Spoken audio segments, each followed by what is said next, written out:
Saturday, June 22nd, a little after 8:30. Let's start with pledge allegiance. I pledge allegiance to the flag of the United States of America and to the republic for which it stands, one nation, under God, indivisible, with liberty and justice for all.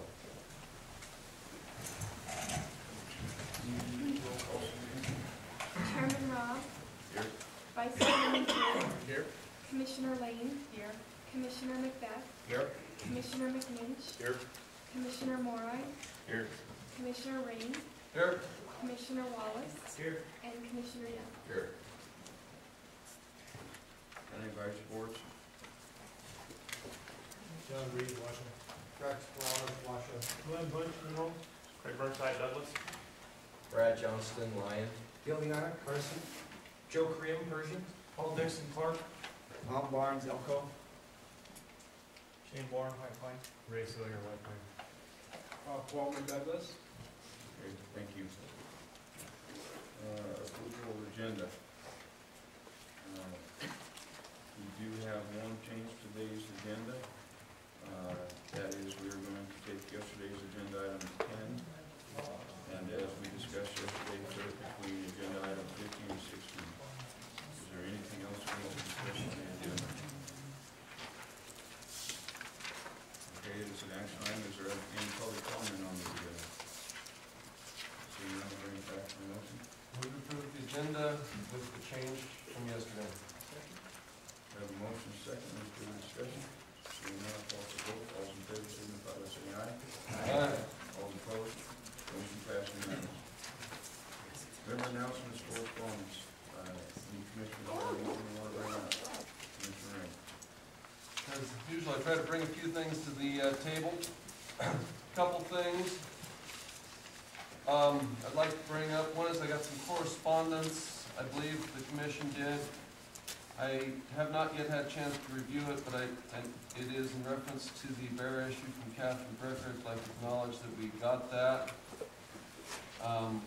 And we'll go ahead and read that when we get it. That just came through email.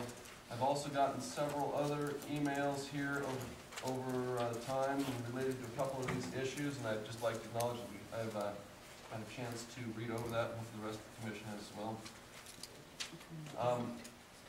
Also, just as a personally, as far as I'm going in the commission, this will be the end of my 6th year on the commission, and I believe regardless of politics or anything else, I believe the term limits as far as that go, and it should go for everybody, especially me. So I have not reapplied for the position on the commission. However, that would have fallen regardless. And I do have some severe, there are some things that I hope the commission and the people on the county advisory boards and others take a look at that are still broken in the system. In my opinion, hopefully they will continue to look at those items and look at it specifically. While on the big game aspect, I'm not too particularly worried about the health of the herds of several of our animals, because most of them are indeed doing quite well.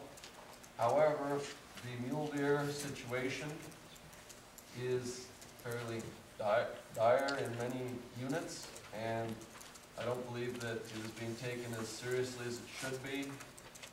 Specifically, the lack of goals and attempts to develop accurate goals for what population should be given a given carrying capacity in a unit at any given time.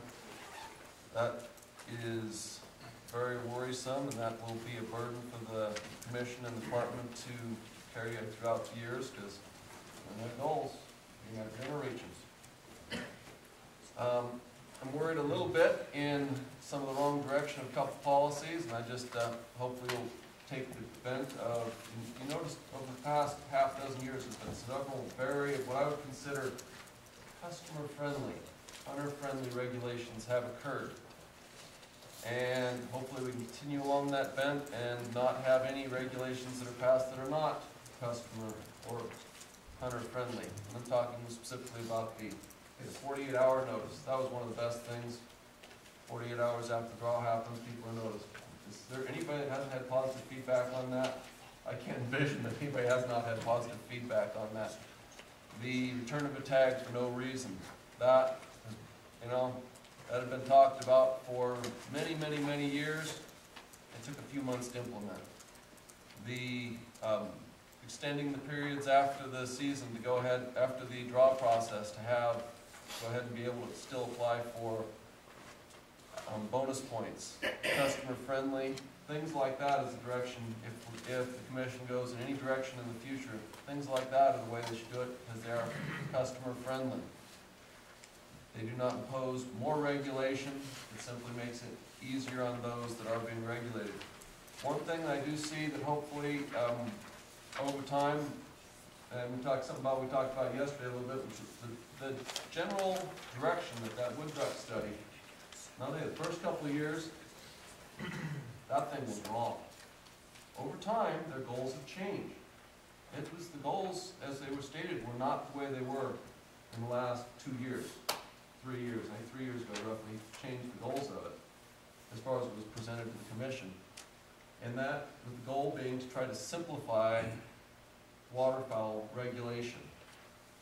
You know, that wasn't, it was just kind of, the study has morphed into a different thing. And that has potential. When that comes up, and if they get the results that they're anticipating, that might be a very customer-friendly regulation. I do know there's a lot of people out there that just don't hunt ducks because it's just plain too complicated. And the identification of waterfowl while they're in the air, or distance on ponds for people that are not diehard and aren't out there with a good diehard coach, it's tough. And that simplification of those regulations, as that project appears to be directing towards, might very well bring more people into the sport and possibly allow those people that are currently skirting the edge of the law, because it's hard to know what drops until it drops, unless you are experienced. Not like a deer with blood yelp. I mean, you know, you shoot an elk instead of a deer, that's because you're just dumb. Ducks are tough. Your ducks are tough. I mean, it's a whole other situation.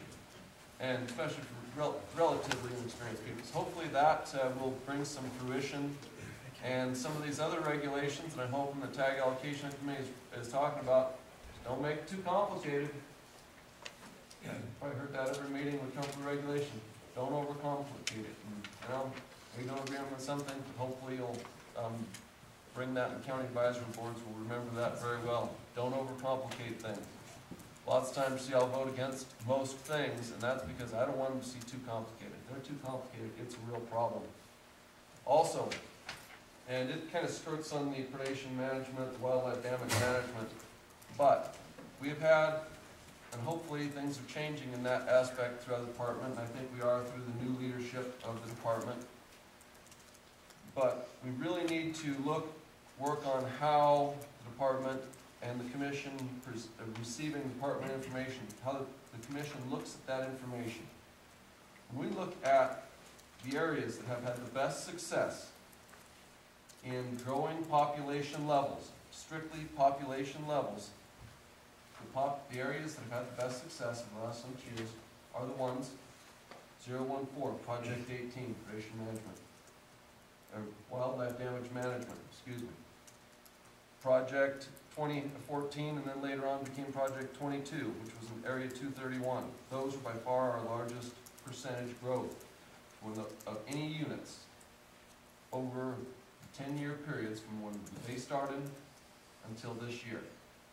And there's a chart, and I think some people probably noticed it. I'd like to have it included in the minutes of the record, copy this, and see what it was, and I'll just read off a couple of things. For instance, 014 was 850, now it's 1400. You know, it probably wasn't only the project, and there's been a lot of write-ups, but is it so coincidental that the two biggest projects had the two biggest successes over their lifetimes? If that's just a coincidence, maybe we should continue along that road. And that back to Suzanne, please, for so she can get a copy of that or peruse it as it goes around. Also, in write-ups, I've noticed it's interesting in the 044, for example, if you look back at the last year's write-up, it comes out every year as to deer population. some fabulous doe numbers. Talking in there, we've had some really good recruitment in the last year. When you look in the descriptions, everything is cited. There's been horses removed, talks about the water we've had, the rains, it's talked about it. It never mentions in there that 500 some odd coyotes were removed out of there for recreation management projects. Hey, I'm sure it's not the only factor. There's no way it's the only factor, but at least should be counted amongst the factors. And in the write-ups, they're just not there. It should at least be considered amongst them. And other than that, we're going the wrong direction in summer regulation, guys. Turtles, come on. We need to be serious things that are important to hunters and fishermen. Fishing regulations need to be simplified in some ways, and the hunting regulations, if they go anywhere, we need to not make them more complicated. Thank you very much. Thank you, Commissioner Rain, and I was gonna wait till towards the end of the meeting, but you brought it up, so I'll, so I need to say now. You mentioned that you hadn't reapplied, but oftentimes you and I didn't see the same direction, but we had the same goal in mind. I appreciate the passion you brought to the position you have, and I know that you worked very hard on it, and for that I thank you. I know that things that are important to you are important to me, and the one thing that impresses me is you bring your young son to the meetings, and that tells me you're a good dad, so I appreciate that also. With that being said, with Commissioner Rain not going to be on board anymore, I am aware that there was a letter received by a gentleman in the audience saying that he has been appointed to that position. And that gentleman is Mr. Chad Bliss, will be sitting in that position. He's also a Eureka County resident, so Eureka County has back-to-back commissioners, which is pretty unheard of for a population of 3,000 in the county or whatever you guys have. I was the first since they changed the law from Wonder County. So it's, Eureka County is well represented, and the state of Nevada is well represented by the two of you representing your area. So appreciate what you've done, and look forward to sitting with Chad also. So, any other commissioners? Commissioner McBeth. I'm on my, finishing my 5th year on the commission, so it's 1 year behind Commissioner Raines. But if I were to define my role on this commission, it is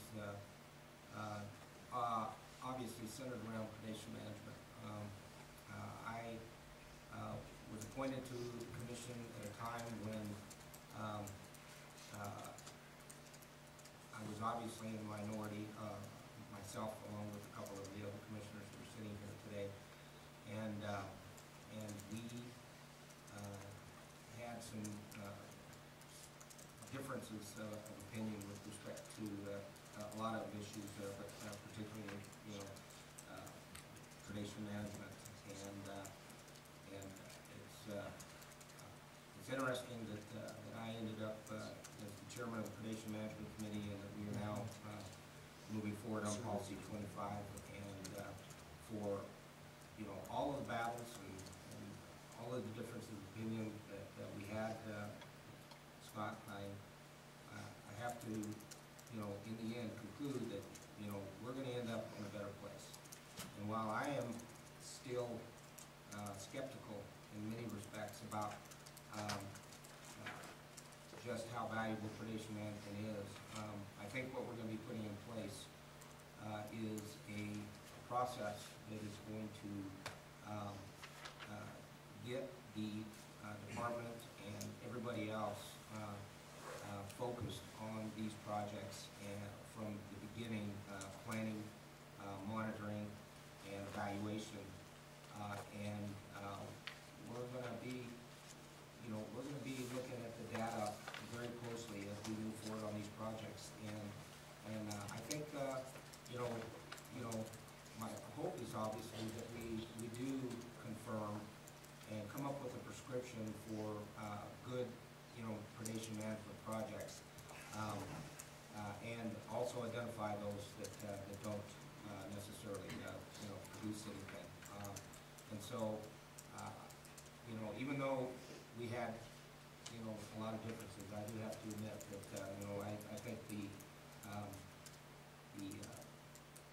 tug and pull will get us where we need to be, and hopefully everybody's, you know, satisfied. I think that we'll you know, in the end, and I'm gonna probably be off this commission in a year, and I will be off this commission in a year, because I too am not gonna reapply.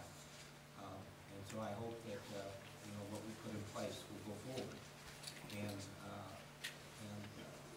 be the basis of an ongoing and, you know, fruitful venture with regard to predation management, and something that we can all feel good about, and that we, you know, that the public is going to be more apt to accept, because I think that if we'd have continued to go down the road that we were going to eventually have some issues. So anyway, so I want to thank you, and I wish you well. I'm sure we'll see you and hear from you in the future. I just don't think you're just going to become a wallflower. So anyway, appreciate your you know, your involvement on the commission. Commissioner Moore.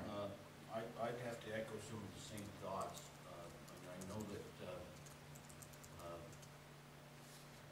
we didn't always agree on every issue, but one thing that I could bet on is that at every meeting you came prepared, you had done your homework, and anybody that has sat on the commission knows how much time that takes, and the effort to research different things and phone calls and all that stuff.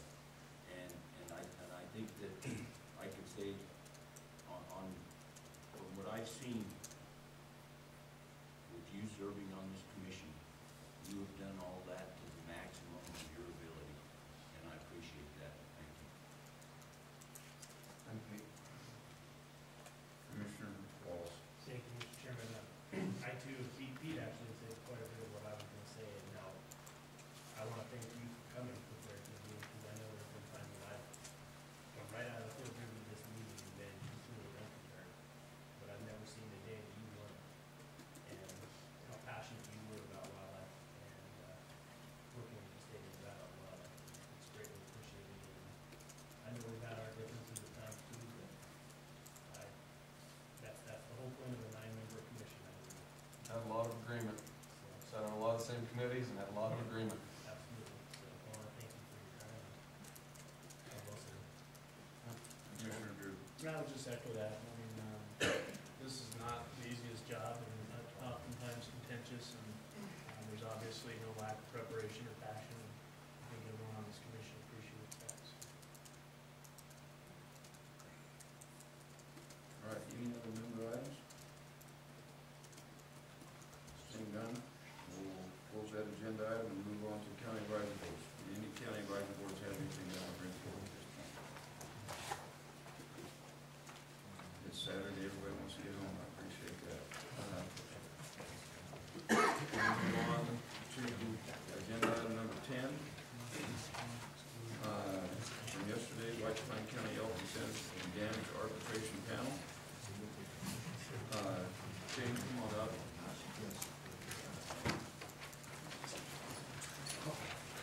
And the discussion we had yesterday, Shane, was, we know that 2 of the members of the panel that you guys recommend had been voted on formally at a prior meeting. We were short 1, and we had heard a name, but we were unsure if that person had been voted on formally at the last county advisory board meeting, so. No, again, I apologize for having to step out yesterday. I had other commitments I had to attend to. No, the Lance Moore, the rancher's representative, was not voted on at our meeting on Tuesday. The other 2 have been voted on by our county advisory board. So. And I guess excuse my ignorance, but these arbitration panels, I was never given clear direction on, do they have to go through the county advisory board approval process?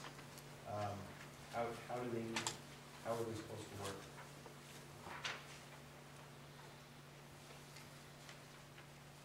discussion we had yesterday, I believe that the county is supposed to bring it forward, the county advisory board is supposed to bring it forward, and the only proper way for the county advisory board to bring it forward in a public open manner is to take a vote at their meeting to make sure that it's been heard and vetted in a public open process. Okay. And what I'm hearing is the third person, two of them have been publicly voted on. The third recommended person hasn't had a formal vote. No. And with that being said, I don't think there's any action we can take as a commission, this direction, even though we have a name. I would like to send it back to the county advisory board to get a formal vote from them, so it's publicly noticed, gone through the public process in the county that we're concerned with, and then bring it back to the commission and have it agendized on a future commission meeting to take formal action that is required of us to go there. So I think us doing anything today is put the cart in front of the horse. Commissioner Reed? Good question for Mr. Wosley, or perhaps he could direct appropriate staff to answer the question. And that would be, what is the time frame for this arbitration panel when it needs to meet? Appropriate staff knows that? Answer? If it's being formed for a reason, are they planning on having a meeting? Yeah, I don't know if it's covered in NRS. I'm looking at NAC and I don't see anything that stipulates a time period. I mean, for the practicality, it's being formed because are there some things that need to be arbitrated between now and the next meeting? The August meeting?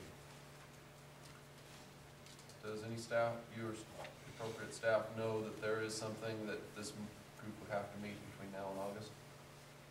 I don't know. I think we're gonna need to look at the appropriate NRS and NAC. We very seldom use this arbitration process.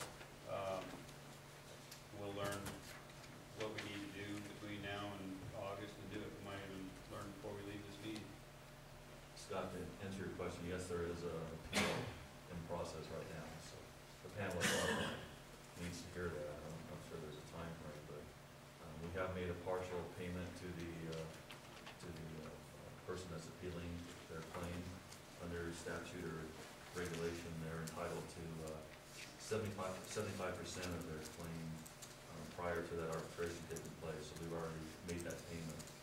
So for them to receive the additional part of the claim or to receive the piece that they're appealing, the arbitration panel has to meet. And some, hopefully we can get some advice from legal staff while she's thinking about that. In White Pine County, was there any other members that had brought up for the position that Mr. Moore would be taking? He was the only one? He was the only name that was ever brought up? He was the only rancher rep. Only rancher rep that was ever Yes. brought up that position. Nobody else volunteered, was nominated, discussed. So there was no other. He was on the board before. There was a guy named Lance that was on that board before. This gentleman was not. This is a different Lance. He's Lance Gale. Lance Gale, okay. The other Lance. Any other comment on this? Mr. Legal staff, tell us where we're at. I'll just go back to what I said yesterday, I'm pretty good at reading regulations and that, and it says, will consider input from the White Pine Board. I don't think there's anything in that that says, will and consider, may, they shall have to have some type of vote. So it's pretty open-ended, but it's certainly a question for this guy's concern, but for the chat, I prefer you, prefer that they have an open vote. I think we're required to by law, for NC. That's the only name they have to, or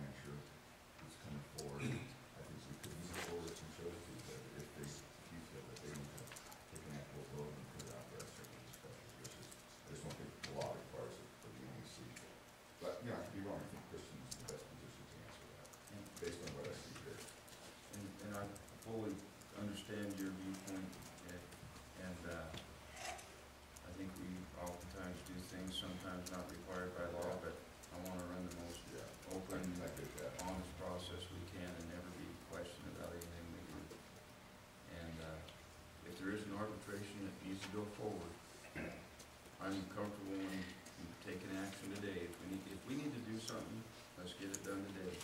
If there's nothing pending that is time sensitive, let's run it through an open public process. I believe we do have an open public process going here today, but did we miss a step? Maybe. I'm not saying we did, maybe we did. She says it's okay. I've changed sides of where I was at yesterday as far as I'd be interested in Mr. Young's opinion if she says it's okay. Just because we've had it open public at least 2 days, Yeah, we really have that area. or at least yesterday and today. Mr. Gilbertson? Mr. Chairman, for the record, Larry Gilbertson, Department of Wildlife. The only thing I would point out in the NAC is that it says, the county advisory board to manage wildlife shall, upon request, provide a list of prospective members. It doesn't even say that you have to choose from that list, but it just says upon request they will. And it says the commission shall make the decision, but it doesn't say the county wildlife advisory board shall make a list. It says shall upon request. And then, yeah, it's a couple other mitigating factors that I'd just like to mention is we've already received some criticism from 2 of the individuals who are asking for more elk tags, that if we drag our feet and put it off too long, that the value of their tags may go down. And so there's some urgency on their part to have this thing settled and resolved, but that's all. Commissioner Drew? Just to follow up on Chief Gilbertson's comments there, it does say upon request, provide a list of prospective members from the CAB, and that's actually specific to the local hunting or sportsman organization. When you look at B, where it talks about actively engaged in production agriculture, it says persons engaged in production of agriculture shall, upon request, again, provide the Board of Wildlife Commissioners with a list of prospective members. So again, I think it's not necessarily something that's mandated the way I read it. You know, if we wanted to make a formal request, and I don't know if we do that through the local farm bureau or how we solicit that as far as persons engaged in production agriculture, but as far as the CAB language, that's kind of specific to the one member from the way I read it. We were told the Cattlemen's Association, yesterday, we were told the Cattlemen's Association had been approached about finding a member because they couldn't find one previous meeting. So we were told that at least they, as an organization, had been approached, which is a large organization. And my understanding is the gentleman's name is coming forward is willing to do this. And we don't have a line of people at the door saying, hey, I want to sit on this arbitration panel. She says it's legal, I'm good.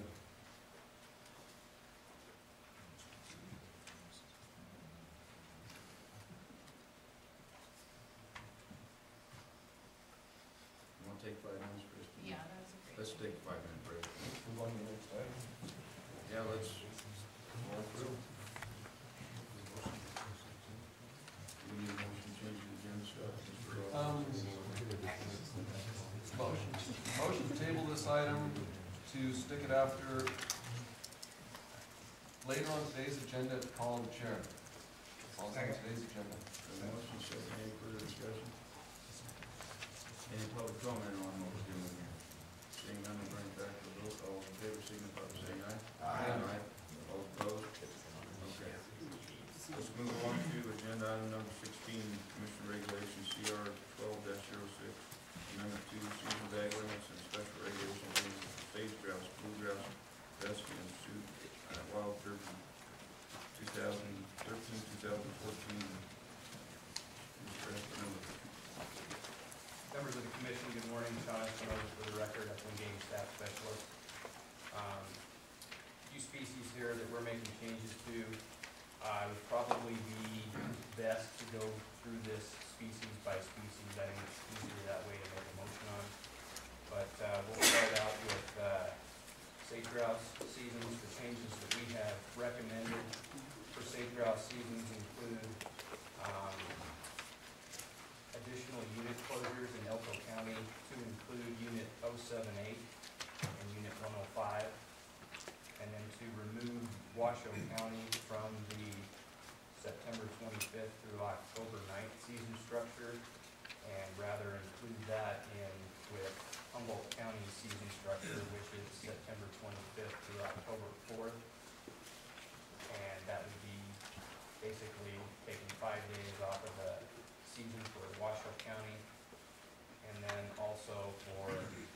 Sheldon National Wildlife Refuge to eliminate one of those hunts and just have one hunt, which would be the fourth Saturday and Sunday in September. And those would be the suggested changes for safe grouse. Commissioner Drew. Yeah, just a couple of questions for you, Sean. Units 7, 8, and 105, reasons for closure there, low bird numbers, habitat conditions, what are you guys seeing? For those two units, they're not really large units. There isn't a ton of sage grouse flex in either one of those units. We have seen a bit of decline there. It's not that they do get much in the way of harvest pressure, but we felt it would be more prudent to have those units closed just because of the lower number of grouse in those two units. And then my follow-up question, we talked a lot about the waffle guidelines and the 10%. Any indications from the season last year that we're, bumping up against that 10%, any of the units, or having an issue with going over 10%, or did everything look pretty good from the data and everything you guys got? Yeah, I mean, we have to look at the year prior's harvest, because we don't have all of our harvest data compiled from last season yet. We do have our wing data that we collect each year, which would suggest that we aren't getting anywhere near that 10% harvest rate. Some units, we may be around 8%. The best data that we have had collected has been the 10-year project in Eureka County. And I believe over that time frame, they had 376 unique regular marked individuals.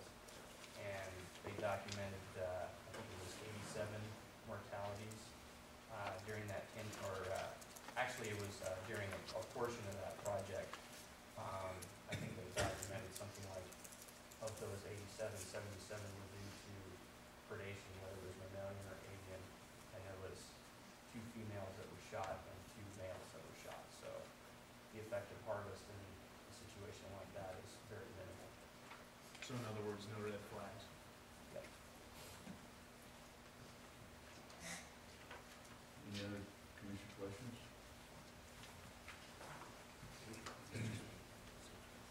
This is just sage grouse right now. So Sean, what you had recommended is doing them one by one, Correct. species by species, and taking a motion by species. I agree with that, but with that being said, before we can take the motion, we need to go to public comment. So we'll do a species, and I'll take a quick public comment and bring it back for a motion and move on. Is there any public comment on the sage grouse season? Come on up. For the record, Paul Barnes, Elton County. At our meeting, when I put the JIT together, this is one of the things that there were a couple things I forgot and left off, and this happens to be one of them, which Elton County is pretty important. So we discussed it in the board comment period. And part of our discussion, everybody on the board, with their general opinion that you have to close the season. With the threat of the sage grouse being listed, we thought, how could we be hunting a bird that from possibly being listed? As the discussion continued, we had an Endow biologist, and he gave his position from Endow was that the department felt the population was healthy enough, obviously, to have a season and to hunt. So then, as his discussion continued, then we thought as a board, okay, the department feels that there's a population healthy enough to hunt, and maybe we could support something like that, but we want to see the department get that information out to the public, that this population is healthy enough to hunt, and that maybe it doesn't warrant being listed. So if we're going to hunt them, that they're healthy enough to do that. So we would like to see the department get out to the public that we have a healthy enough population to hunt. Because right now the public perception is that, where you guys hunt, these birds are going to be listed. It doesn't make sense. So those were our thoughts, that we would like to see the department lead the charge and saying, hey, this bird's healthy enough, and maybe it doesn't need to be listed, and maybe everything we hear is that sage grouse is the indicator species for a declining sagebrush population, healthy sagebrush. So maybe we need to address the real issue. what we got going on out there in these rangelands and the sagebrush. You know, we don't mean to make the bird and the hunter suffer because of another issue.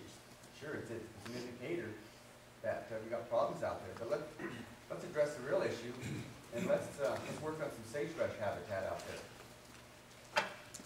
Thank you. Any other public comment? Seeing none, come back up, Sean.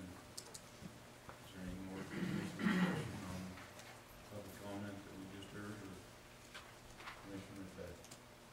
Yeah, I guess, address, Elton County's comment and to, just, you know, I've been through a number of these seasons studies on sage grouse, and what we've heard over the years is that, hunting has no impact, on the sage grouse population. And two, that the bird wings that we get from the hunt, are part of our, evaluation process of the status of the, population of sage grouse. And so therefore it's very important that we, continue to do that within the, context of the season, which you feel we can have without having any impact on the sage grouse. And so if we could just get confirmation of that, I think that'd be good. Yeah, just to comment very briefly on that.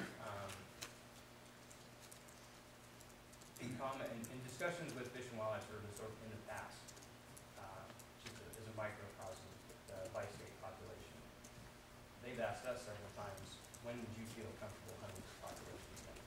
So in their minds, they're thinking of it from, if the Department of Wildlife thinks that a population is healthy enough to hunt, maybe it doesn't warrant listing. So I think from that perspective,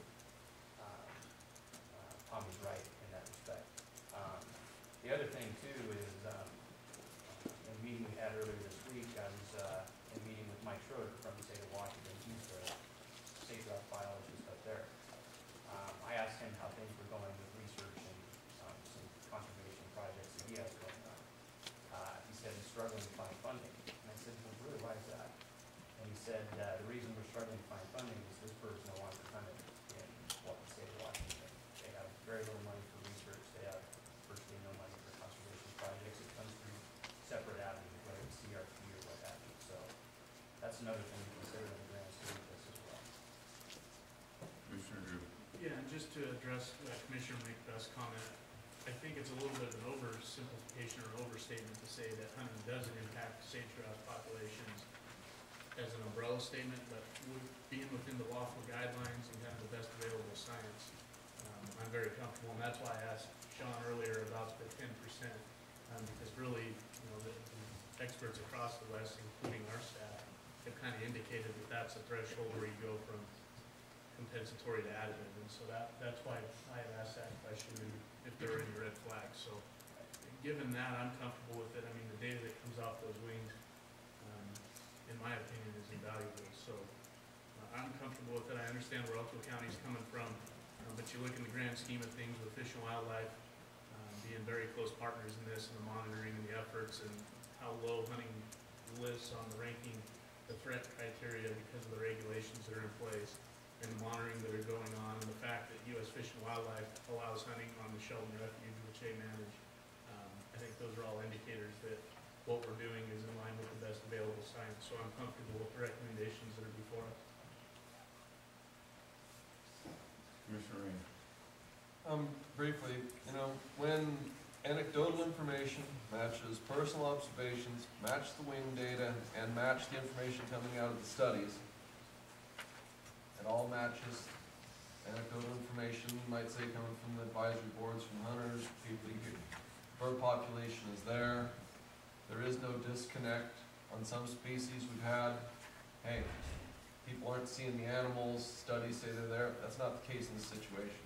Every indicator we have says the population is acceptable to hunt.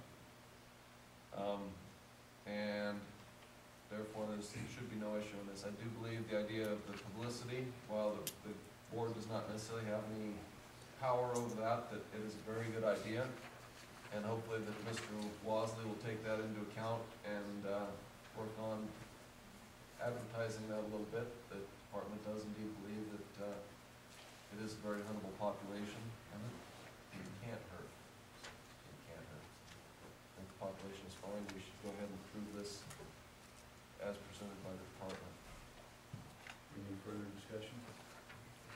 Seeing none, we have a motion. That was my motion. That was your motion. Move to approve as presented by the department, these sage grouse seasons, all sage grouse seasons. Second. Have a motion and a second, any further discussion? Seeing none, call for the vote, all in favor, signify by saying aye. Aye. All opposed? Motion passed unanimously. Okay, thank you. We just had one suggested change for blue grouse seasons, and that was to, Eureka County was separated last year from the general season, units 141 through 145. We see no reason to have that as a separate season, so we would just include unit 141 and 145 through the September 1st through December 31st season structure. Eureka County gets very light harvest in terms of blue grouse. I believe that there was an estimated 15 blue grouse harvested in Eureka County in the 2011-12 season. Like I said, we don't have 12-13 compiled yet, so it's a very limited harvest and very limited number of hunters that hunt Eureka County. Any questions? Any public comment? Seeing none, I'll bring it back to the commission. Commissioner Rain. Make motion to approve the recommendation for blue and rough grouse as presented by the department. And further, just for discussion purposes, thank the department for removing Reed County. I think there was some that caused confusion the way it was previously. I think there might have been a few people out there that didn't realize that Reed County, those units were included. And this will probably make all the legal people legal. Second. We have a motion and a second. Any further discussion? Seeing none, I'll call for the vote. All those in favor signify by saying aye. Aye. All opposed? Motion passed unanimously. Okay, next are changes to the wild turkey season. The first change is a one-tag reduction in units 151 and 152 of Lander County, a reduction in tags from 3 to 2. And then the removal of Douglas County as a controlled hunt unit. And we have basically, if you look on that last page, have suggested to make that hunt a open quota season, private lands, tag much like Paradise Valley and Lyon County. The next change would be unit 115 of White Pine County, an increase of tags there from 18 to 23 tags. And that was all the suggested changes for wild turkey. Any commission questions for Sean? Seeing none, Mr. Bailey.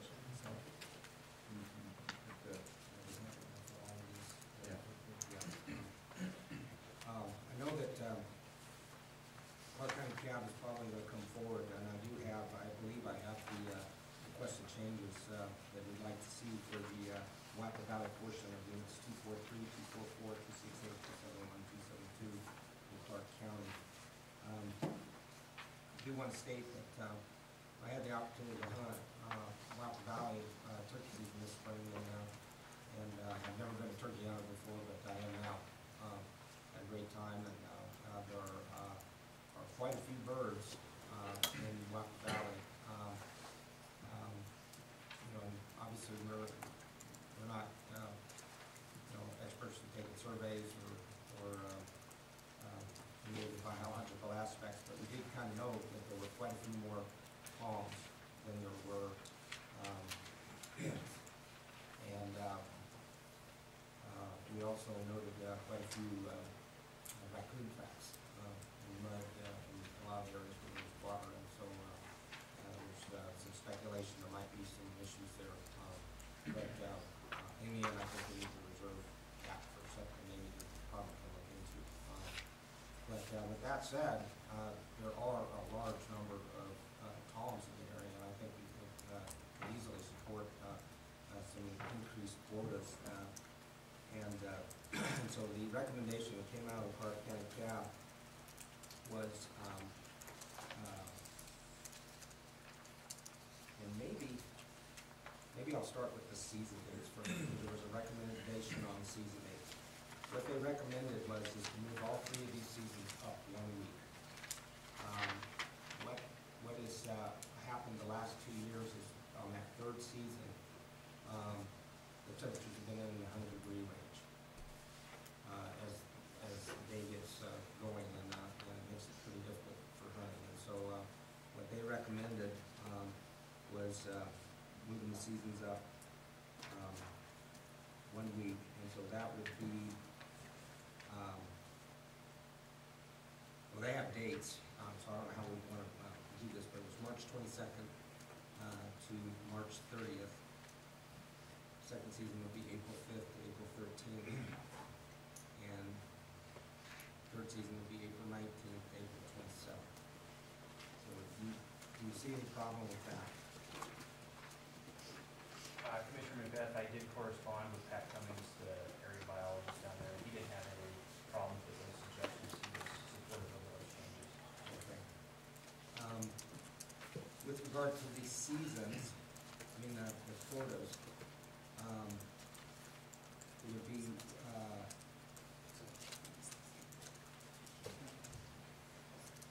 first season would be 3 resident tags and 1 non-resident tag, so that looks like that is the way it has been proposed.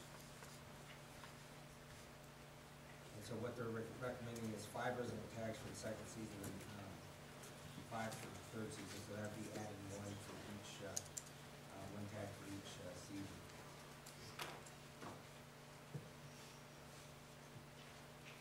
And there were some other suggestions, and I'm not sure if this is the place that you can do it, but there was a suggestion for a youth turkey hunt. Is this the time to do that, or is that something that the commission would rather wait until next year, or add additional 2 tags?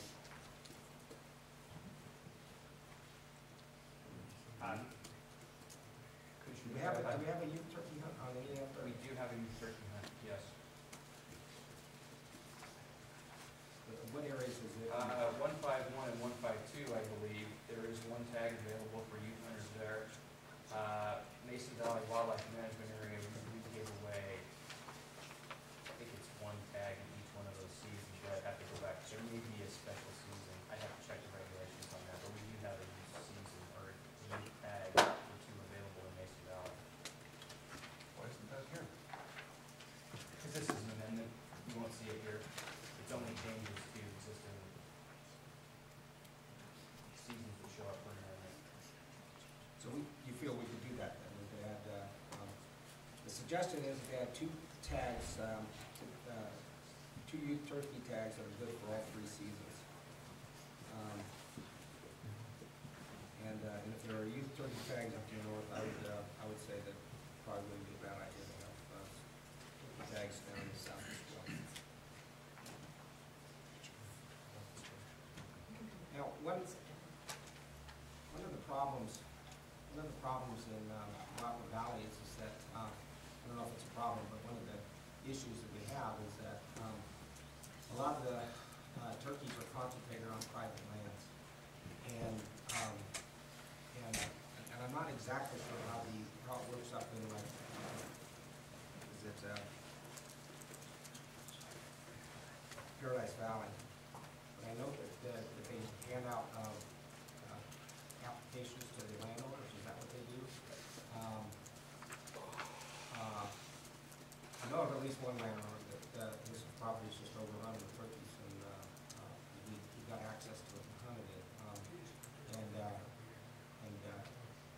It's kind of an interesting situation. He's all for hunting the turkeys. His wife is less enthusiastic about hunters, but I think that it would be even stronger if he was able to get some compensation for those tags. Now, so in Paradise Valley, is that how it works, is that, if the application is handed out to the landowner, then the landowner can get whatever he can for that application? No, in fact, I don't think he doesn't get any compensation